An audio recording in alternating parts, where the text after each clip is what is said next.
गया तो इस तरीके के शब्दों का प्रयोग कर रहे हैं। पहले किसानों को लेकर क्यों नहीं जवाब देते थे, भाई जितने किसान पंजाब में भाई शहीद हम हुए? जानना चाहते हैं विपक्ष से, क्या उस इस जो आदरणीय प्रधानमंत्री ने जो मुद्दा उठाया है, कुछ क्या उससे असहमति आपकी है? यही स्पष्ट कर दीजिए। किसानों का सवाल, रोजगार का सवाल, यह भी मुद्दे हैं। क्या देश के राष्ट्रीय भूभाग महत्वपूर्ण मुद्दा नहीं है? क्या देश का राष्ट्रीय सुरक्षा महत्वपूर्ण मुद्दा नहीं है? क्या विदेश नीति देश का महत्वपूर्ण मुद्दा नहीं है? आखिर किन मुद्दों पर विपक्ष अपनी बात को रखना चाहता है? राहुल गांधी ने कहा है कि प्रधानमंत्री मोदी सिर्फ 22 लोगों के लिए काम करते हैं। हे भगवान, ये कैसा इंसान तुमने भेजा है? अब वो तो भगवान के घर में प्रार्थना जाके करें कि कैसा इंसान आप हैं कि देश की राष्ट्रीय राजनीति में कांग्रेस जैसी, इसको ऐतिहासिक विरासत हो, वो क्षेत्रीय पार्टी के रूप में लगातार राजनीतिक रूप से कुंठाग्रस्त हो रही हो, उसके बावजूद आपको भगवान का दंड नजर नहीं आ रहा है। यह तो आपकी मर्जी। अरविंद केजरीवाल ने कहा है कि प्रधानमंत्री जी, आपकी लड़ाई मेरे से, मेरे परिवार से नहीं, मेरे माता पिता को परेशान करना बंद करो। देखिए भाई, भ्रष्टाचार एक ऐसा संगीन अपराध है जिसकी छाया में तो सब लोग आ जाते हैं ना।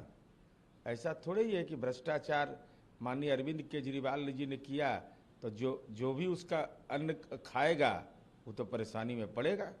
तो परेशान क्यों है? परेशान तो इस बात के लिए होना चाहिए कि आपने संसदीय लोकतंत्र को लज्जित कर दिया कि राज्य का मुख्यमंत्री कोई जेल की सलाखों के भीतर रहे और जेल से सरकार चलाए। इससे शर्मिंदगी की बात और कुछ नहीं हो सकती। तेजस्वी यादव ने फिर बात को दोहराया और कहा है कि आप हमें वोट दो, हम आपको रोजगार देंगे, और 4 जून को तो ये तो सपा सब। आदरणीय तेजस्वी यादव जी, हम आपसे एक ही अनुरोध करना चाहते हैं कि आपने चौपर पर जाकर करके आपने केक काट लिया, आपने चुनावी सभा को आत्ममुग्धता में प्रचारित किया, तो हमारी उम्मीद यह है कि माननीय तेजस्वी यादव जी, जो 43 बीघा जमीन आपका है, जरा एक बार मॉर्निंग वॉक शो भी कर लीजिए।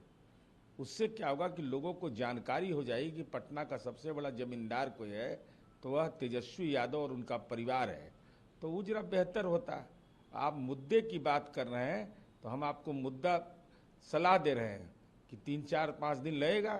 43 बीघा जमीन जो पटना में आपका है, जरा उस पर मॉर्निंग वॉक कर लीजिए, मॉर्निंग शो करिए। मल्लिकार्जुन खड़गे ने कहा है कि 10 साल के लिए एक स्थिर सरकार बनेगी इंडिया अलायंस की। भाई तो पूर्व में कांग्रेस का ऐतिहासिक विरासत क्या रहा है? विभिन्न कालखंडों में, हाल के कालखंडों में कांग्रेस पार्टी का जो राजनीतिक दिवालियापन रहा कि प्रधानमंत्री कोई रिमोट किसी के पास, तो अब आपकी जनता पर कौन भरोसा करेगा? चेहरा कौन है?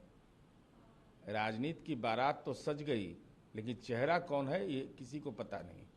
आज अमित शाह, कल प्रधानमंत्री मोदी बिहार के दौरे पर रहेंगे। राजद और कांग्रेस लगातार ये कह रही है कि घबरा गए हैं, डर गए हैं, और अब उन्हें डर ये सता रहा है कि जो अधिकारी है उन पे भी अब वो अपना प्रभाव डाल रहे हैं कि ताकि वोटों में हेरफेरी। मैंने ईवीएम मशीन पर भी भरोसा टूट गया, चुनाव आयोग पर भी भरोसा टूट गया। भाई आदरणीय प्रधानमंत्री हो तो इस बात की चर्चा कर रहे हैं ना कि हर 40 किलोमीटर पर गंगा पर हमने अगर पुल बना दिया तो इसकी चर्चा नहीं करें। राज्य में सड़कों का जाल बिछा दिया, इसकी चर्चा नहीं करें। रात के उजाले में भी हम निकलने में दिक्कत नहीं है तो इसकी चर्चा से आपको परेशानी हो जाती है। क्योंकि जिन मुद्दों को उठाया जाता है उससे तेजस्वी यादव और राजद और कांग्रेस की पार्टी की राजनीतिक घेराबंदी होती है। तो उस घेराबंदी से परेशान हो जाते हैं कि वही जंगल राज, वही आतंक राज, वही कब्रिस्तान के